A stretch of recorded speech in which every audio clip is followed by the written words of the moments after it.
প্রিয় দর্শক, স্বাগত জানাচ্ছি আমাদের আজকের এশিয়ান সংবাদ বিশ্লেষণে। সকালবেলার আমাদের প্রতিদিনের আয়োজন যেটি রয়েছে তার মধ্যে আমরা আপনাদেরকে পাই সত্যিকারের সকালবেলায় মুখোমুখি হই, এটি খুব ভালো লাগার একটি বিষয়। আর জানেন তো আজকে 28শে চৈত্র 1431 সাল যাই করছে। আর ওদিকে আমাদের হাতে যেসব পত্রপত্রিকাগুলি রয়েছে তার মধ্যে 11 এপ্রিলের পত্রিকা রয়েছে 2025 সাল। এই যে সকালবেলা আপনাদের সঙ্গে যে আমাদের দেখা কথা হওয়া, এই ভালো লাগাটুকুন নিয়ে শুরু করতে চাই আমাদের আজকের এশিয়ান সংবাদ বিশ্লেষণ। যা যা আমাদের হাতে আছে আজকে সকালবেলার যেসব পত্রিকাগুলো পেয়েছি তাই দিয়ে আপনাদের সঙ্গে কথা হবে, তথ্যের বিনিময় হবে। চলুন এশিয়ান সংবাদ বিশ্লেষণের আজকের পর্বে। প্রিয় দর্শক, আজকের একেবারে শুরুর পর্বে জানিয়ে দিই, দেশ রূপান্তর দিয়ে শুরু করব আমরা। দেশ রূপান্তরের দায়িত্বশীলদের দৈনিক হিসেবে তার পে অফ লাইনে আছে। আর সংবাদের এই বিশ্লেষণ এবং বিনিময়ের মধ্যে আপনাদের সঙ্গে আমি আছি মঞ্জুরুল হক। দেশ রূপান্তর একেবারে শুরুর দিকে যে কথাটা বলল, লাল কালিতে হেডলাইন যেটি, বিনিয়োগ চুক্তি প্রতিশ্রুতি মিলল বিডা সম্মেলনে। আমরা এই সংবাদটি পেয়েছি বেশ বড় করে, বিনিয়োগ চুক্তি প্রতিশ্রুতি মিলল বিডা সম্মেলনে। ড্রপ হেডলাইনগুলোতে যেগুলি বলা আছে, ড্রপ লাইনে, যে চীনের হান্ডা কোম্পানির $150 মিলিয়ন বিনিয়োগ, স্টার্ট আপ প্রতিষ্ঠান শপ আপে $110 মিলিয়ন বিনিয়োগ, 100 মেগাওয়াট জ্বালানি উৎপাদনে প্রাণ আরএফএল H&M IFCর চুক্তি। এটি একটি খুব বড় ধরনের অগ্রগামিতা বাংলাদেশের। এই আপনারা জানেন প্রিয় দর্শক যে বিনিয়োগ চুক্তি নিয়ে আমাদের সম্মেলন হয়ে গেছে, তার মধ্যে এই প্রতিশ্রুতিগুলি মিলেছে। মানে এক নতুন ধরনের অন্যরকম বাংলাদেশের গন্ধ পাওয়া যাচ্ছে। উপরে তার একটি ছবি রয়েছে, আমরা যদি একটু তাকাই দেশ রূপান্তরের একদম আপার ফোল্ডে, ফিলিস্তিনি ইসরায়েলি বাহিনীর বর্বরোচিত হামলা ও গণহত্যার প্রতিবাদে গতকাল বিএনপি রাজধানীতে র্যালি বের করে। এই র্যালিটির ছবি রয়েছে। দর্শক, আমরা জানি যে ফিলিস্তিনের গাজা উপত্যকায় আমাদের মানুষ হিসেবেই মানবেতর, মানে সাংঘাতিক রকম মানবিক হানাহানি, এটি মানবিক অপরাধ চলছে। এখানে শিশু হত্যা হচ্ছে, নারী হত্যা হচ্ছে, পুরুষ তো আছেই, এবং শিশুদের যেসব চিত্রগুলো আমরা পাচ্ছি বিভিন্ন সংবাদ মাধ্যমে, সেটি সত্যি মানে মানবতাকে লঙ্ঘন করার একটি বিষয়। তবুও বিশ্ব বিবেক, আমার মনে হয় যে আশা করি আমরা বিশ্ব বিবেক জাগ্রত হবে এই যুদ্ধ বন্ধে। এই ছবিটি রয়েছে বিএনপির। আর ডান পাশে বন্দরের সক্ষমতা বাড়ানোর তাগিদ, এটির বিষয়টি রয়েছে ট্রান্সশিপমেন্ট বাতিল প্রসঙ্গে বলা হয়েছে। এখনই ভারতকে চিঠি দেওয়ার কোনো চিন্তা নেই, বাণিজ্য উপদেষ্টা এই কথাটি বলেছেন। আর বেনাপোল থেকে রফতানির পণ্য বোঝাই 4টি ট্রাক ইতোমধ্যে ফেরত এসেছে। আমাদের নিজেদের বন্দরের সক্ষমতা বাড়ানোর তাগিদ দেওয়া হয়েছে। হাসিনা পুতুলসহ 18 জনকে গ্রেফতারের পরোয়ানা।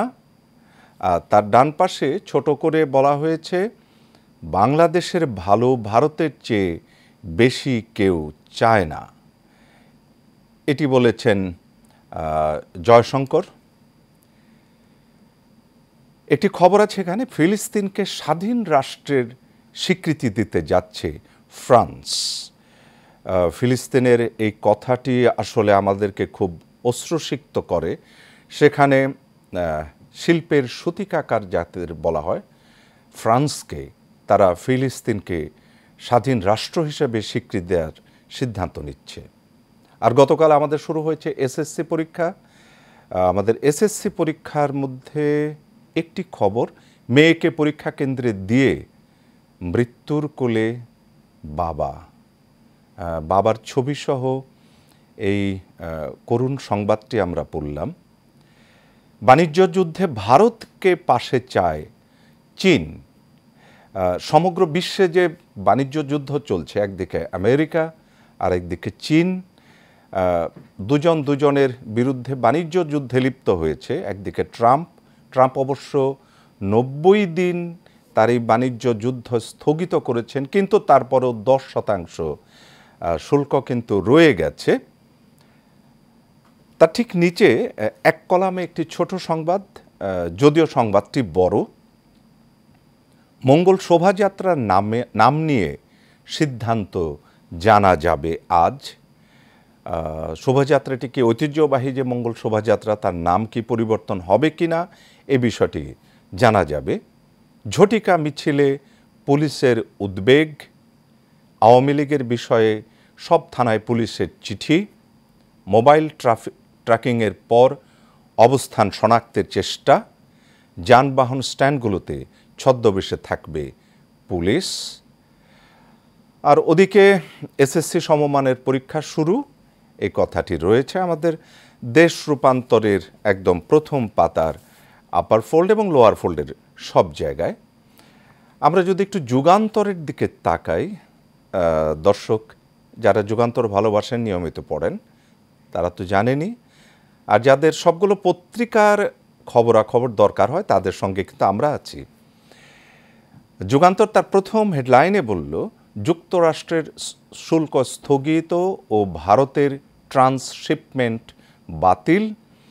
একসাথে দুটো খবর, 2 চ্যালেঞ্জের মুখে রপ্তানি খাত।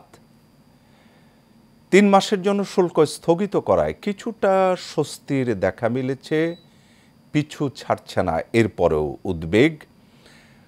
সরকার দ্বিপাক্ষিক স্বার্থ সুরক্ষা করেই সমাধানে পৌঁছতে চায়। বৈশ্বিক নানা চ্যালেঞ্জ তো থাকবেই, কখনো ভৌগোলিক চ্যালেঞ্জ, কখনো বাণিজ্যের চ্যালেঞ্জ, কখনো অভিবাসীদের চ্যালেঞ্জ। নানা চ্যালেঞ্জের ভেতর দিয়েই কিন্তু মানব সভ্যতা এগিয়ে গেছে এবং এগুলো পার করে নিয়ে যাওয়াটাই হচ্ছে বিশ্ব রাজনীতি। নতুন বাংলাদেশের ধারণা পেল বিদেশিরা, শেষ হলো বিনিয়োগ সম্মেলন। আমরা জানি এই বিনিয়োগ সম্মেলনে অত্যন্ত সাড়া পড়েছিল বাংলাদেশের এই নতুনতর প্রেক্ষাপট। আর এদিকে বিএনপি মুসলিম বিশ্বের নিষ্ক্রিয়তায় ক্ষোভ প্রকাশ করেছে। এটি আমরা দেখছি যে ফিলিস্তিনে গণহত্যার প্রতিবাদে যে র্যালি, এই র্যালিটির ছবি আমরা দেখছি। এটি যুগান্তরের একেবারে প্রথম পাতার ছবি। নতুন বাংলাদেশের ধারণা পেল বিদেশিরা, এই খবরটি সত্যি অন্যরকম। এক নতুন বাংলাদেশ, যারা সব কিছু করতে পারে, যারা জয় করতে পারে এবং নতুনের সঙ্গে মিলে যেতে পারে। ডান পাশে ছোট এক কলমে রয়েছে প্লট দুর্নীতির মামলা, হাসিনা পুতুলসহ 18 জনের বিরুদ্ধে পরোয়ানা। এটি যুগান্তরের আপার ফোল্ডের একদম সবচেয়ে বড় সংবাদগুলি আমরা পড়লাম। জনকণ্ঠের দিকে একটু তাকাই, চলুন। জনকণ্ঠ বলছে, সক্ষমতা বাড়িয়ে সমস্যা কাটিয়ে উঠতে চায় বাংলাদেশ। ভারতের ট্রান্সশিপমেন্ট বাতিল ইস্যুতে এই বিষয়টি আমাদের সামনে এসেছে। আমরা জানি বাংলাদেশ যখনই যত বড় অসুবিধায় পড়েছে সেটাকে কিন্তু কাটিয়ে উঠেছে। যখন আমাদের উপরে শোষণ বঞ্চনা এসেছে, আমরা যুদ্ধ করেছি, আমরা বিদ্রোহ করেছি এবং জয়ী হয়েছি। সেই জাতি বাংলাদেশ, সেই জাতি এই দেশের জাতি। শোডাউন করে গাজা গণহত্যার প্রতিবাদ করল বিএনপির। ধীরে ধীরে বিশ্বের সব মুসলমানকে নিঃশেষ করার চেষ্টা করবে, এটি বলছেন আব্বাস। শোডাউনটির ছবি আমরা দেখছি, জনকণ্ঠের যে ছবিটি রয়েছে তার ঠিক ডান পাশে ছোট করে সেমিনারে মালদ্বীপের হাই কমিশনার বললেন, ভারতের ট্রান্সশিপমেন্ট সুবিধা প্রত্যাহারে আঞ্চলিক স্থিতিশীলতায় প্রভাব পড়বে না। ডান পাশে আছে বিনিয়োগ বাস্তবায়নে রোডম্যাপ তৈরির সিদ্ধান্ত। সম্মেলন শেষে বিডার ব্রিফিং। আমরা আসলে সম্মেলনের যে প্রাপ্তি তার দিকে কিন্তু তাকিয়ে আছি। একটা বিশাল বিনিয়োগ সম্মেলন যেটি হয়ে গেল, তার বাস্তবায়নটার দিকে আমরা তাকিয়ে আছি। অনেকগুলো প্রস্তাব এবং প্রস্তাবনা কিন্তু এসেছে। পাহাড় সমতলের সকল জাতিগোষ্ঠী নিয়ে বড় উৎসব আয়োজন, এটি আমরা এবারকার প্রতিশ্রুতিতে শুনছি যে বাঙালি, পাহাড়ি এবং অন্যান্য যত নৃগোষ্ঠীয় আমাদের জাতি রয়েছে, জাতিসত্তা রয়েছেন, তাদের সম্মিলিতভাবে তাদেরকে নিয়ে পয়লা বৈশাখ, মনে আছে তো আগামী 14 এপ্রিল গ্রেগরীয় ক্যালেন্ডার অনুসারে আমাদের যে পয়লা বৈশাখটি উদযাপিত হবে। প্রধান উপদেষ্টার 2 দেশ সফর শতভাগ সফল, অভিমত সাবেক কূটনীতিক ও রাজনীতিবিদদের। একটা ভালো খবর আছে বলে দিই, 13 দিন বৃষ্টি বলয়ে থাকবে দেশ, হবে কালবৈশাখী বজ্রপাত, এটি একটি ব্যাপার। বৃষ্টি বলয়ের মধ্যে আমাদের থাকাটা খুব জরুরি। প্রচণ্ড তাপপ্রবাহ চলছে, এর মধ্যে গতকালই ঝড়ের আবহাওয়া পাওয়া গেছে এবং তাতে একটু শীতল হয়েছে। এখানে যে বিষয়টি ঘটবে, কালবৈশাখী তো ঘটেছে, আমরা তার সঙ্গে অভ্যস্ত। এখনকার কালবৈশাখীতে যে বিষয়টি ঘটে, বজ্রপাত একটি হানিকর ব্যাপারে পৌঁছেছে আমাদের এই সাউথ এশিয়াতে। সেটি হলো বজ্রপাত মাটি পর্যন্ত পৌঁছাচ্ছে এবং তাতে করে আমাদের বিশাল মৃত্যুর ঘটনা ঘটছে। বজ্রপাতের এই সময়ে যারা মাঠে কাজ করবেন অত্যন্ত সাবধানে, মানে বৃষ্টি দেখলে যেটি বলা হয়ে থাকে, বজ্রপাত শুরু হলে অন্তত 45 মিনিট আপনি ঘরের বাইরে থাকবেন না, এমনকি বারান্দায়ও নয়, যত দূর সম্ভব একটি আশ্রয়ে কিন্তু চলে যাবেন। এটি সবার জন্যে প্রাণ রক্ষাকারী একটি আবেদন।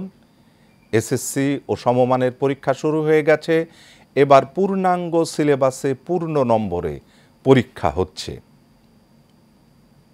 মেয়েকে পরীক্ষার কেন্দ্রে রেখে বাড়ি ফেরার পথে প্রাণ গেল মায়ের। এই যে আমাদের বাবা মা, একটু আগে কিন্তু দর্শক বাবার খবর পড়লাম যে বাবা তার সন্তানকে পরীক্ষা কেন্দ্রে দিয়ে তিনি চলে গেলেন। এখানে আবার পাচ্ছি পরীক্ষা কেন্দ্রে দিয়ে মায়ের প্রাণটি ঝরে গেল। জনকণ্ঠের এই সংবাদটি, তার নিচে 9 শর্তে 133 প্রতিষ্ঠানকে সুগন্ধি চাল রফতানির অনুমতি। ছোট্ট করে বাঁ পাশে রাজুক প্লট বরাদ্দের দুর্নীতি, শেখ হাসিনা সহ 18 জনের বিরুদ্ধে গ্রেফতারি পরোয়ানা। এই ছিল আমাদের জনকণ্ঠের একেবারে শুরুর এবং পৃষ্ঠার নিচের অংশের সমগ্র সংবাদের আয়োজন। একটা ছোট্ট বিরতি নেই, কেমন? বিরতি নিয়ে আবার ফিরে আসছি। আবারও স্বাগত আমাদের এশিয়ান সংবাদ বিশ্লেষণে। যারা সঙ্গে রয়েছেন, যারা এইমাত্র আমাদের সঙ্গে যুক্ত হচ্ছেন, তাদেরকেও স্বাগত জানাই। আর যারা শুরুর থেকে আছেন, নিয়মিত আছেন, তাদের জন্য শুভকামনা। ইত্তেফাক নিয়ে একটু কথা বলি। ইত্তেফাক, আজকের ইত্তেফাক বলছে তার শুরুর শিরোনামে ট্রান্সশিপমেন্ট বাতিলে রপ্তানিকারকরা বিপাকে পড়েছেন। ড্রপ হেডলাইনে বলা হলো যে ভারতে ঢোকার অনুমতি পায়নি 5 ট্রাক তৈরি পোশাক, বাংলাদেশের সমস্যা হবে না, আশাবাদ ব্যক্ত করেছেন বাণিজ্য উপদেষ্টা। তার বাঁ পাশে স্বরাষ্ট্র উপদেষ্টার একটি হাস্যোজ্জ্বল ছবি আমরা দেখছি। তার কথাটি কোট করছি, মানুষ বলতাছে আপনারা আরও 5 বছর থাকেন। স্বরাষ্ট্র উপদেষ্টা। বাংলাদেশে ব্যবসার সুযোগ খুঁজছে পাকিস্তানের এনগ্রো। প্রধান উপদেষ্টার সঙ্গে কোম্পানির সিইওর সাক্ষাৎ, এটি আমরা দেখছি। ইত্তেফাকের একদম ডান পাশে আমরা একটু তাকাই। এখানে সরকার পরিবর্তন হলেও নীতির ধারাবাহিকতা চান উদ্যোক্তারা। আর একটি ছবি যেটি দেখছি ডান পাশে আমাদের প্রধান উপদেষ্টার সঙ্গে, সেটি হলো যে তার ক্যাপশনটা পড়ি। গতকাল রাষ্ট্রীয় অতিথি ভবন যমুনায় প্রধান উপদেষ্টা প্রফেসর মোহাম্মদ ইউনূসের সঙ্গে সাক্ষাৎ করেন পাকিস্তানের এনগ্রো হোল্ডিংসের সিইও আব্দুস সামাদ দাউদের নেতৃত্বে একটি প্রতিনিধি দল। এই সংবাদটি ড্রফেডে বলা হয়েছে যে বিনিয়োগ সম্মেলনে সফল করতে সুনির্দিষ্ট রোডম্যাপ তৈরি করা হবে। এটি বিডার একটি স্টেটমেন্ট। আচ্ছা, একটু নিচের দিকে আসি। পরোয়ানাভুক্ত 141 জনের মধ্যে 54 জন কারাগারে। বিষয় হচ্ছে মানবতা বিরোধী অপরাধে শেখ হাসিনা সহ 4 মামলার তদন্ত শেষ, চলতি মাসে দাখিল হতে পারে ফরমাল চার্জ। যারা সুপিরিয়র কমান্ডার ছিলেন তাদের বিচার নিশ্চিত করতে চাই চিফ প্রসিকিউটর। আর এই যে আমাদের শিক্ষার্থীদের একটু ছবি আছে এখানে, পরীক্ষা দিচ্ছে ওরা, যে গতকাল পরীক্ষার মুখোমুখি হয়েছে তার একটি ছবি। এসএসসি ও সমমানের পরীক্ষা শুরু, প্রশ্নে খুশি শিক্ষার্থীরা। প্রথম দিন অনুপস্থিত 27,000।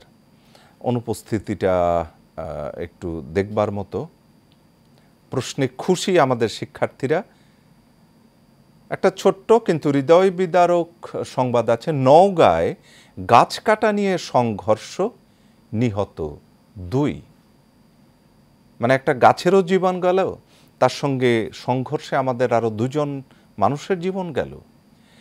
এটি ছিল ইত্তেফাকের প্রথম পাতার খবরগুলো। ইত্তেফাকটার পরে আমরা যদি একটু প্রথম আলোর দিকে যাই, প্রিয় দর্শক, প্রথম আলো, আজকের প্রথম আলো, তার ইন্ডেক্সটা একটু পড়ি।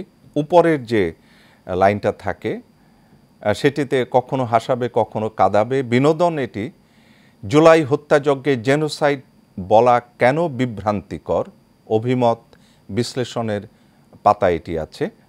অন্য আলোর পাতায় হলো বাংলা লোকছড়ার অন্দরমহলে। আর খেলাতে পাবেন রেকর্ডে রেকর্ডে জয় বাংলাদেশের। শুক্রবারের আজকের পত্রিকা এটি। পড়ছি প্রথম আলোর সংবাদগুলো। সেটি হলো যে, প্রথম সংবাদটি হলো স্বস্তির সঙ্গে আছে অনিশ্চয়তাও, ট্রাম্পের পাল্টা শুল্ক স্থগিত। ন্যূনতম 10% পাল্টা শুল্ক থাকায় এখনও অনিশ্চয়তা কিন্তু কাটছে না। আবারও চীনের ওপর বাড়তি শুল্কের সম্ভাবনাও দেখছেন রফতানিকারকেরা। যুক্তরাষ্ট্রের বাজার ড্রফেডে বলা হয়েছে তৈরি পোশাক রফতানির 21% চীনের দখলে। এর পরের অবস্থানে রয়েছে ভিয়েতনাম এবং বাংলাদেশ। নতুন রাজনীতিতে চীনের উপর অতিরিক্ত 145% শুল্ক জানালো হোয়াইট হাউস। এরপরে রপ্তানির বিকল্প পথ কমলেও বাড়বে চাপ। ট্রান্সশিপমেন্টের যে খবরটা আমরা দিয়েছি, চীনা পণ্যে শুল্কের, যুক্তরাষ্ট্রের শুল্ক 145%, আসামি 141, গ্রেফতার 54, পলাতক 87। যুক্তরাষ্ট্রের বেশিরভাগ মানুষ ইসরায়েলকে পছন্দ করে না, পিউ রিসার্চের জরিপে এই কথাটি উঠে এসেছে। ফিলিস্তিনের প্রতি সংহতি জানিয়ে বিএনপির র্যালি।